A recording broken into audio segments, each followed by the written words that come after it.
Ok, sau đây trong video này dương năng trên này về một tháng ngày chung một nhóm nhưng thưa video vì mình rất đầy từ xe xa nạ hay rồi này chất bị trong mình này chẳng thường thường mà dân cứ trên mau vì cùng với ní ở dương ta chỉ cùng vậy thì cái tiền chỉ cùng với những từ thành trong mình này trong vì năng tới ba chỉ sản xuất một tí hay thường những gì thường S7 từ mà mình được ok mình cái tab muối hay là cái nó mình computer mình tiếp dương năng từ bản nào lấy tha từ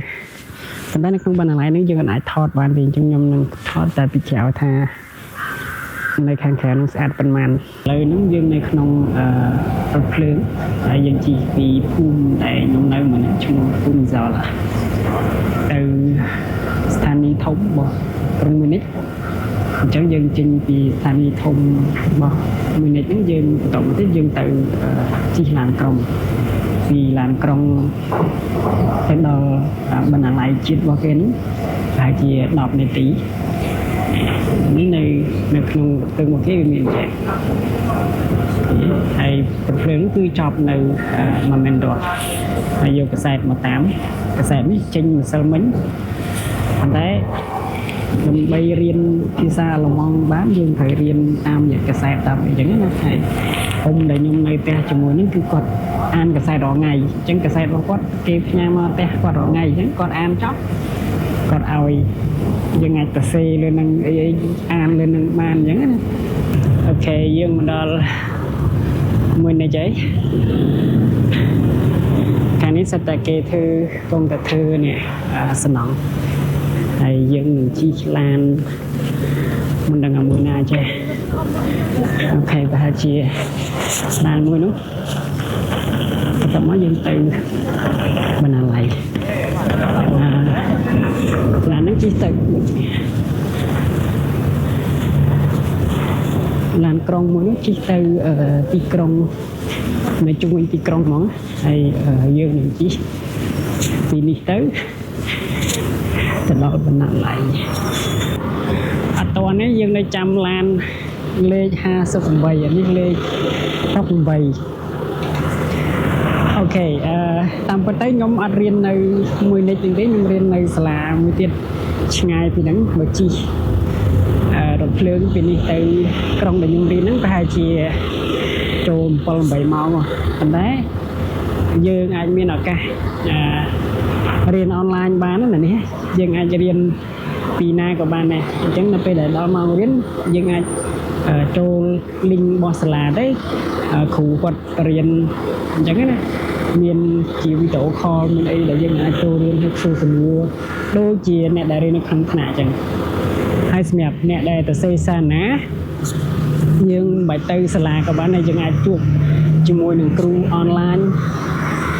ក្នុងករណីមួយចំនួនបើសិនជាសិស្សដែលត្រូវទៅឡាបទៅមន្ទីរពិសោធន៍អីចឹងគាត់ត្រូវទៅសាលាដើម្បីជួបគ្រូប៉ុន្តែយូរគាត់ទៅម្ដងអញ្ចឹងណានៅនេះតែចំណតឡានក្រុងគេនេះយើងញ៉ៃតិចអត់សូវយល់ដែរដូចផ្សារតែទៅតែមកបណ្ណាល័យថ្ងៃទី2ថ្ងៃនេះថ្ងៃទី2តាមពិតទៅដើរទៅក៏បានតែ5-10នាទីតែចង់ជិះឡានក្រុងហើយនៅនេះសម្រាប់បើសិនជាយើងទិញសំបុត្ររបស់គេសម្រាប់សំបុត្រទូទៅយើងត្រូវបង់58 ក្នុងមួយខែអញ្ចឹងសំបុត្រហ្នឹងយើងអាចជិះបាន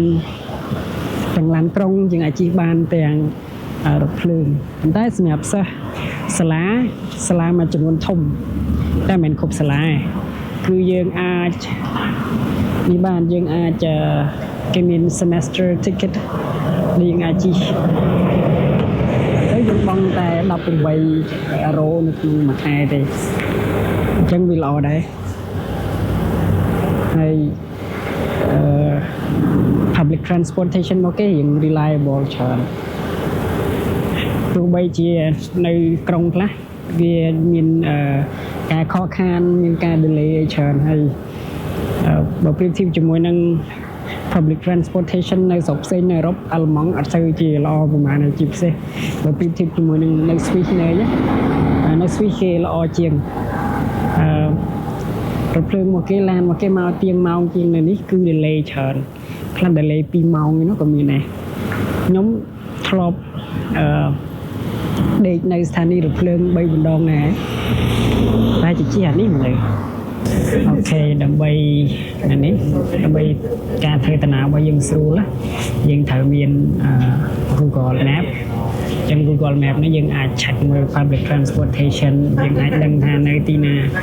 ស្ទះហើយយើងអាច check មើលយើងត្រូវជិះ public transportation ណាខ្លះវារៀង reliable ជាងនៅក្រុងមួយចំនួនណាបើសិនជានៅតំបន់ដាច់ស្រយាលអញ្ចឹងទៅ Google វាអត់សូវ accurate ទេប៉ុន្តែបើទីក្រុងធំៗវា accurate ច្រើនហើយនៅក្នុងនេះមានតាំងពី tram មានតាំងពីឡានក្រុងមានតាំងពីរថភ្លើងយើងដើរមកដល់ផ្លូវទៅបណ្ណាល័យអីនៅខាងមុខនេះគេហៅថា Marine Platz នៅ Marine Platz នេះគឺជាកន្លែងមួយដែលជាអគារដែលនេះដែលគេដែលសភាគេមកធ្វើការអីចឹងណាចាំមើលល្ងាចចាំយើងទៅកន្លែងហ្នឹងចេញពីបណ្ណាល័យចាំទៅកន្លែងហ្នឹងហើយនៅខាងក្នុងនេះគេហៅ English Garden ហើយនៅក្នុង English Garden ហ្នឹងគឺសម្បូរទៅដោយអគារដែលស្ដេចពីមុនគាត់ឈ្មោះស្ដេច Louis II គឺស្ដេច Louis ទី2គាត់អ្នកសាងសង់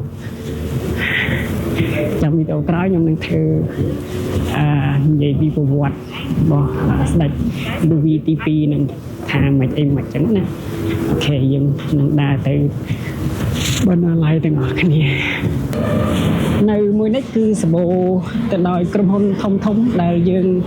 គាត់ធ្លាប់ឮហើយក្រុមហ៊ុនដូចជា Airbus ក្រុមហ៊ុន SAP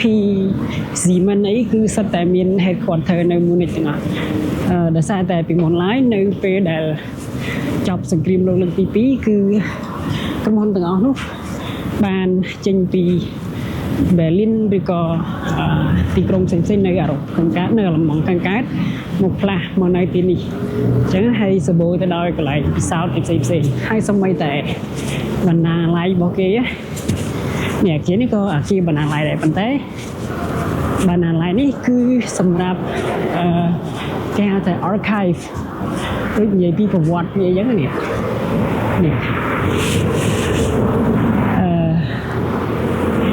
Hauptstadt Archive នេះគឺជាបណ្ណាល័យប្រវត្តិសាស្ត្ររបស់ក្រុងមួយនេះហើយនៅខាងមុខយើងនេះដែលខ្ញុំកំពុងទៅហ្នឹងគឺជាបណ្ណាល័យរដ្ឋរបស់គេហើយបណ្ណាល័យនេះសាងសង់ឡើងដោយស្ដេច Louis ទី2ហ្នឹងឯងគឺមកមួយនេះគឺត្រូវស្គាល់ឈ្មោះរបស់គាត់ហ្នឹងហ្មងគឺនៅទីណាក៏យើងឃើញតែសឹងតែគ្រប់ផ្លូវមានឈ្មោះគាត់នេះបណ្ណាល័យនេះនៅខាងក្រោមនេះ English Garden អូខេយើងចិត្តទៅដល់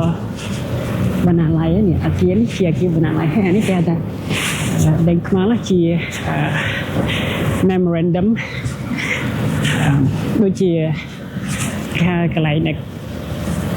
ខ្ញុំហៅពាក្យខ្មែរដាក់នៅក្នុងខ្ញុំភ្លេចពាក្យទៅ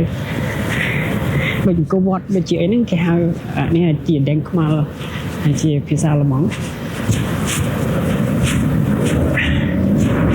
អូខេយើងដើរចិត្តដល់ហើយដោយសារតែនៅក្នុងនោះគឺយើងអាចប្រើកាមេរ៉ាបានអញ្ចឹងខ្ញុំអាចថតបង្ហាញនៅក្នុងនោះមានអីគេខ្លះអញ្ចឹងខ្ញុំថតត្រឹមតែប៉ុណ្្នឹងទេសម្រាប់តែអ្នកប្រាជ្ញនេះគេដាក់នៅខាងក្រៅអាគារនេះក៏ជាអាគារដែលនេះអាគារជាអាគារ business អីរបស់គេដែរដូចជា consulate ដូចជាអីចឹងណាបេសកកម្មនៅក្នុងបណ្ណាល័យចប់ហើយអញ្ចឹងខ្ញុំនៅក្នុងបណ្ណាល័យរយៈពេល5ម៉ោងមើលមេរៀនហើយរៀនឥឡូវនេះគឺម៉ោង 6ល្ងាចអញ្ចឹងចាំខ្ញុំនាំទាំងអស់គ្នាទៅមើលកន្លែងមួយដែលមានឈ្មោះថា Marine Platz កន្លែងដែលសម្បូរមនុស្សកន្លែងហ្នឹងជាទីប្រជុំជនហ្មងហើយនៅម្ដុំនេះសិតតែជាអគារដែលសំខាន់ដូចនេះជាអគារធនាគាររបស់អាល្លឺម៉ង់ឈ្មោះ Deutsche Bank អូខេយើងដើរចិត្តដល់ Marine Platz នេះប៉ុន្តែមុននឹងទៅដល់ Marine Platz ហ្នឹងគឺយើងនៅខាងមុខកន្លែងមួយដែលមានឈ្មោះថា English Garden ហ្នឹងគឺធំមែនតើអូខេនេះជាវិហារកាតូលិកមួយដែលនៅនេះនៅមួយនេះហ្នឹងគឺវិហារកាតូលិកហ្នឹងគឺមានសារៈសំខាន់មែនទែនសម្រាប់ជាជនអាល្លឺម៉ង់ពីមុនមកប៉ុន្តែឥឡូវក្មេងៗអត់សូវចូលចិត្តចូលវិហារហ្មងនេះខែខ្ញុំមិនដឹងថាតុងជាតិស្អីគេខ្លះទេតែដូចជាមានមួយប៉ាឡេស្ទីនគេបាតកម្មនេះអាគារទាំងអស់នេះពីមុនឡើយសាកសម័យថាពី300ឆ្នាំមុននឹងទៅជាយ៉ាងណាខ្ញុំគិតថាដំបូងតុងជាតិឡាតវីតែប៉ុន្តែមែនទេខ្ញុំអត់ដឹងថាតុងជាតិអីដែរហើយយើងបានមកដល់សាលមហាស្រពហ្នឹងហើយសាលមហាស្រពនៅមួយនិចបើមើលពីខាងនេះគេកំពុងតែសាងសង់នៅខាងមុខគេកំពុងតែបែរជាសាងសង់ផ្លូវថ្មីពីមុនហើយវាជាសួននៅខាងមុខនេះជាសួនមួយទេគេតែសាងសង់ប្រហែលជា 5-6 ខែហ្នឹងហើយខាងនេះពីមុនហើយជាគេជាវាំងហើយឥឡូវហ្នឹងជា public buildings ហើយខាងនេះមានហាងមានអីជាច្រើនដែលជាបើកទីខែក្តៅហ្នឹងគឺមនុស្សមកអង្គុយក្រៅដូចនេះអញ្ចឹងណាជួនកាលមាននៅខាងនេះមានតែគេធ្វើ concert នៅខាងក្រៅទៀតហើយនៅទីនេះតុងជាតិគេមានតុងជាតិ2គឺតុងជាតិរបស់អាល្លឺម៉ង់ហើយនិងតុងជាតិរបស់រដ្ឋរបស់គេគឺរដ្ឋ Bavaria ជាទូទៅកន្លែងនេះបើសិនជារដូវកាល Christmas គេមានបើកជាផ្សារ Christmas នៅទីហ្នឹងហើយក៏មានជាកន្លែងលក់អីផ្សេងនៅតាមនឹងដែរណានេះហើយខាងនេះជាសាលាក្រុងចាស់របស់គេប៉ុន្តែឥឡូវនេះគេផ្លាស់មកអាគារមួយនេះវិញនេះអាគារសភារបស់គេដែលគេប្រជុំពីច្រើនអ្នកដែលនៅមួយនេះគេ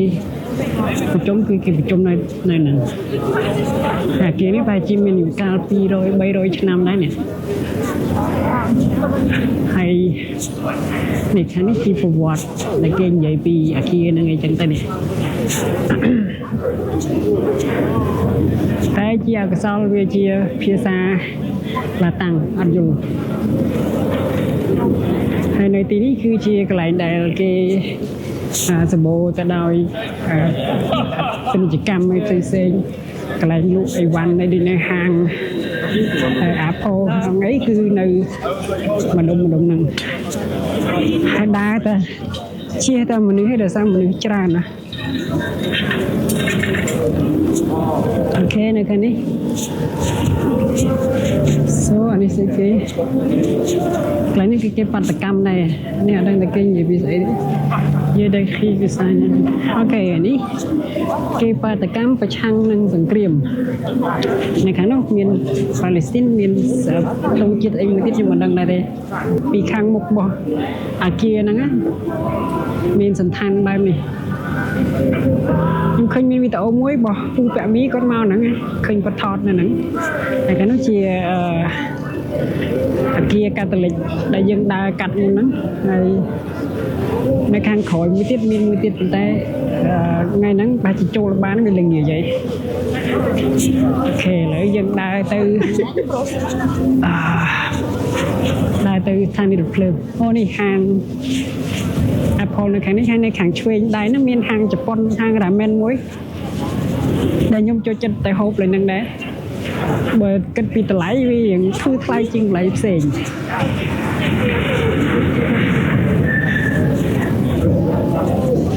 យើងពីច្រើនអ្នកមកពីអាស៊ីអាគ្នេយ៍ទូចិត្តដើរកិច្ចតែគេអូខេវីដេអូហ្នឹងចប់ត្រឹមហ្នឹងហើយគឺនេះយើងមកដល់ភូមិមួយឈ្មោះថា Deisenhofen ហ្នឹងប្រហែលជាមួយភូមិទៀតមកចំណតទៀតបានដល់កន្លែងដែលខ្ញុំនៅហើយចំណាប់អារម្មណ៍របស់ខ្ញុំតាក់ទងជាមួយនឹងបណ្ណាល័យរបស់គេនៅទីនេះគឺធំមែនតើធំទូលាយហើយឯកសារគេមានច្រើនទី1ទី2គឺ